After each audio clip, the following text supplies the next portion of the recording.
Art de question. La radio. Chers visiteurs perdus dans les méandres d'Internet, aujourd'hui j'ai envie de parler d'improvisation. Et comme j'aime que mes actes soient en accord avec mon discours, je vais improviser mon intervention de ce matin. L'improvisation, c'est quelque chose d'assez intéressant. On lui reproche beaucoup de choses, notamment en ce moment, quand on regarde un petit peu la gestion de notre pays par le gouvernement. Je veux essayer de te persuader, au moins à la fin de cette chronique, qu'improviser, ça peut être quelque chose de bien. La question de la préparation est très importante, surtout dans notre société française. Il faut toujours être prêt. On se prépare pour le bac, on se prépare pour un entretien d'embauche, on se prépare avant un date. On a souvent peur de ne pas être prêt. Je ne suis pas encore prêt à devenir parent. Je ne suis pas encore prêt à vivre mes rêves. La question de la préparation nous sert un petit peu à justifier notre inaction. Je ne fais pas telle chose parce que je ne suis pas encore prêt. Le problème avec la vie, c'est qu'on n'est jamais prêt. Les choses nous arrivent dessus comme ça et puis on fait avec. On est obligé d'improviser. À la hâte parce que lorsqu'on est face à une situation, il faut faire vite, agir. Alors des fois, on peut agir un peu par automatisme. Des fois, ça crée un petit quelque chose que je trouve fabuleux, qu'on appelle la spontanéité. Ce matin, je me suis levé, je me suis fait un café, et je me suis dit, bon Mathéo, il faut que tu fasses une petite émission, ça fait plusieurs jours. Et j'avais pas de sujet préparé, je savais pas de quoi parler. Mais je me suis dit, allez, soyons fous, branche le micro, assieds-toi et improvise. Improviser, c'est donner une chance à cette partie de nous à laquelle on ne donne pas souvent la parole. Alors ensemble, on va tenter d'imaginer une journée improvisée. Tu ouvres les yeux. Ton réveil n'a pas sonné parce que tu n'avais pas mis de réveil.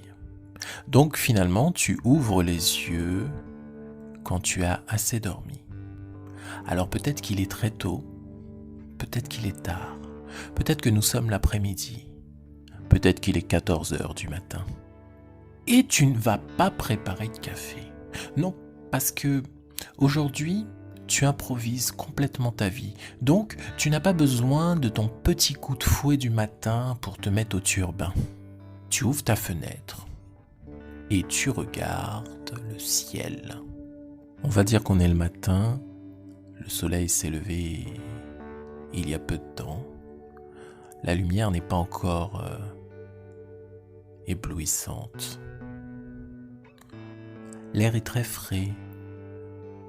Il caresse ton visage. Et tu sens une petite odeur. C'est pas vraiment une odeur, c'est une impression. C'est une impression rattachée à plein de souvenirs. Cette fraîcheur sur ton visage, cette journée qui commence, ça te rappelle des choses de ton enfance, des périodes de ta vie, peut-être l'époque où tu étais étudiante. En tout cas, il y a quelque chose dans l'atmosphère familier. Et tu souris en regardant le ciel. Tu prends tranquillement le chemin de ta salle de bain. Face au miroir, tu regardes ton visage. Tu te dis, ah là là, je vieillis. Et puis tu te dis, non, aujourd'hui, mon cher visage, mon cher corps, je vais te chouchouter. Un petit gommage à base de miel, de sucre. Une fois que tu as rincé ton visage, tu te dis, je me ferais bien un petit masque.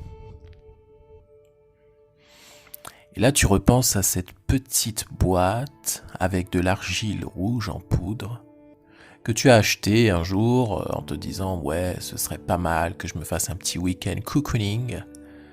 Et puis t'as jamais pris le temps de le faire. 3 cuillères à café de poudre d'argile, un petit peu d'eau, on fait une pâte et on l'applique sur le visage. En sortant de ta salle de bain, tu t'es bien séché, tu as frissonné. Il est maintenant temps de choisir tes vêtements.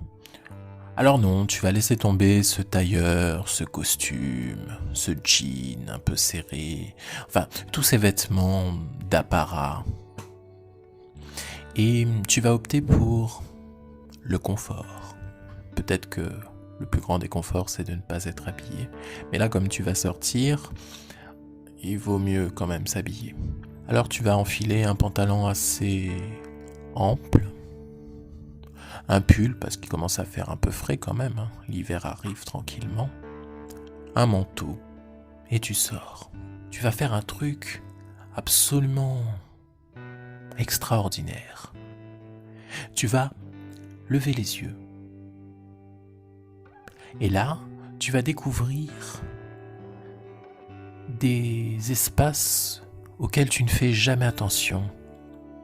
Parce que ton champ de vision, quand tu vas rejoindre le métro, quand tu vas faire tes courses, quand tu vas au travail, ton champ de vision, il est très restreint, il est centré sur le chemin. Et là, tu décides de regarder juste au-dessus. Et juste au-dessus, il y a tout un univers. Il y a des balcons, des fenêtres. Tu as vu là, à la fenêtre sur la droite, il y a un chat. Il est là, derrière la vitre. Il te regarde. Il a un air étonné. Il te regarde en se disant « Tu fais quoi là ?» Sur la gauche, il y a un balcon avec plein de plantes. La personne qui habite là a dû se recréer une petite forêt personnelle. La forêt, justement, ça fait combien de temps que tu n'y es pas allé ? Ça fait combien de temps que tu n'as pas marché au milieu de la nature ? On est en automne, il y a des feuilles partout sur le sol, il fait frais, tu croises des gens avec leurs chiens. Tu les observes avec amusement parce qu'ils parlent à leur animal comme si c'était un humain. D'ailleurs, je ne sais pas si tu as remarqué, dans le bois, les seules personnes qui se disent bonjour, ce sont les propriétaires de chiens. Tu tournes au hasard des chemins, à droite, à gauche, encore à droite, tout droit. Oh, un petit chemin étrange. Allez, soyons fous, avançons. Et là, tu tombes sur une magnifique petite clairière. Il y a de l'herbe, un gros morceau de bois. Tu t'assieds dessus et tu observes la nature tout autour de toi. Je ne sais pas exactement combien de temps tu restes là. 10 minutes, 30 minutes, 1 heure, peut-être plus. En tout cas, tu te sens bien.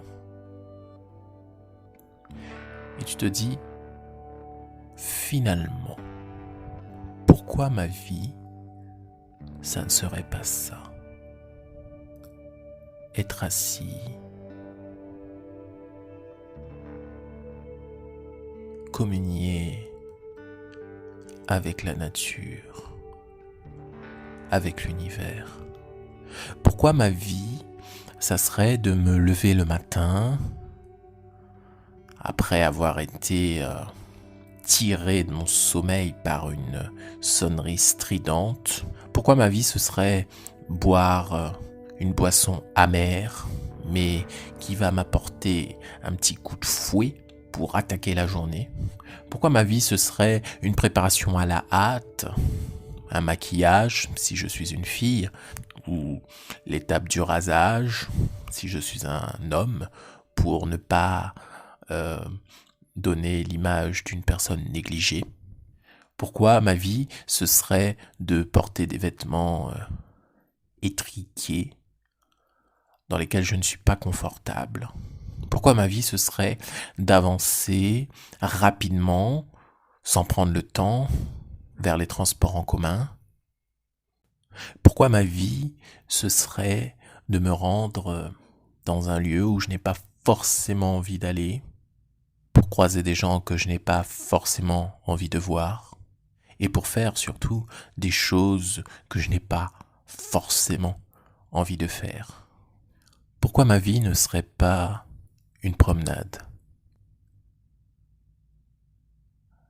Pourquoi? Peut-être parce que toi et moi, nous ne savons pas improviser. Il faut que nous soyons prêts. Nous nous préparons. Nous nous préparons toute notre vie. Pourquoi ma vie ne serait pas une promenade? À bientôt.